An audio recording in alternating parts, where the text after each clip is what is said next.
Oilers postgame following a 9-2 victory over the Calgary Canucks, snapping a 4-game losing skid at home. And with me now is the man who turned 19 on this very afternoon, Dean Spak. Dean, it was quite the game today. It starts early off. You get this quick 2-0 lead, and it just kind of escalates from there. The second attempt against Calgary since that New Year's Eve day game where you won 10-0. But what did you see overall in this hockey game today for the Oilers? I mean, after that weekend against Brooks, we were all pretty fired up, and we wanted to bring a good one for our fans today.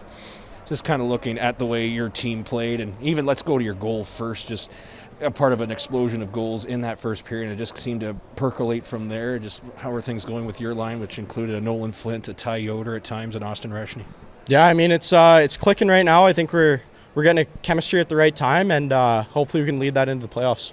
What was the feeling like for yourself on the bench, and I guess your teammates? Were the crowd was its best it's been?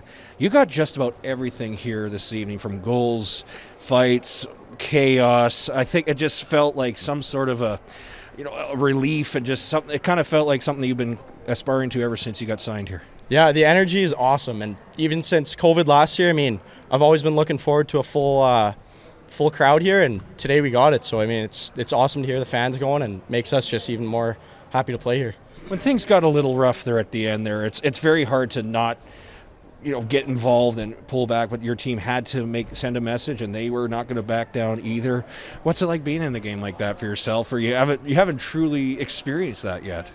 We just kind of focus on sticking up for each other. We got to band as a team and not let guys get taken advantage of or get cheap plays on. So just got to make sure we stick together on that. It's a tight turnaround Wednesday. You're in that building.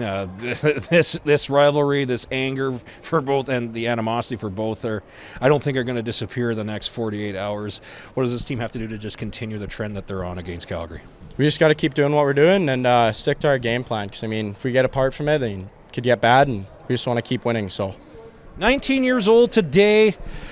What has it been like for 19 trips around the sun for Dean Spak? Just playing a game on your birthday, you score on your birthday, and just you're here and playing hockey. It's probably the best birthday present you could ask for. Yeah, no place I'd rather be than Payson on a Monday. Joining us now is Oilers assistant coach Reid Hnatowich. Coach, got to be happy with the result here this afternoon with a 9-2 victory over Calgary. That's 19 goals and now 2 games against this Calgary team, and you get to finish the series out on Wednesday. But just overall, start to finish, this is exactly what this team was looking for after their weekend against Brooks. Absolutely, and I think we were playing some pretty good hockey, especially with that second game against Brooks. So just like we said last time, heading into this playoff stretch here this last week, and then going into that first round of playoffs, we have a certain identity that we want to possess. Defensively, offensively, I thought we did a good job at showcasing what we're capable of today. And just on top of that, just everybody pitched in. Obviously, there was the Rieger Lorenzes who got their 4 points. I think the notables would be a Nick Wolfenberg doing what he did today, along with Dean Spak scoring on his birthday, and more importantly, Brody Spencer-Haas scoring a goal for the first time since October 15th.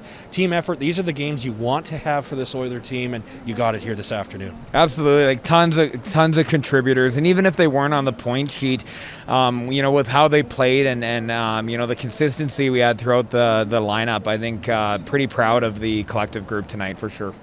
And just when the game gets rough like that, you've been in them before, but there's a lot of these players that haven't been in there before.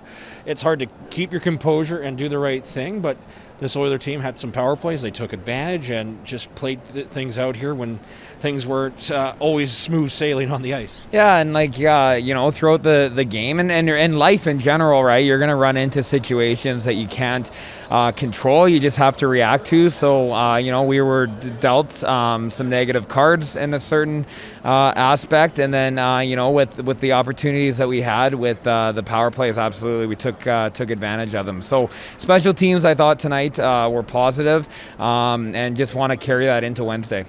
Follow up with this Calgary team on Wednesday. You expect that they won't have the same sort of effort they had tonight. They're going to come out, they're going to be upset, they're going to be fired up, ready to go at home. Kind of the situation you guys were in against Brooks from the Friday-Saturday. Just how do you prepare? What's sort of the things you watch for when you go into Max Bell on Wednesday night? Well, we the group has their jobs. They know what they need to do. And honestly, if Canucks are ones who ramp up their intensity. We just need to do it a little bit more, and that's playoff hockey, and that's what we want to kind of structure and play against, right? No matter what the opponent brings to the table, we need to outwork and outcompete them.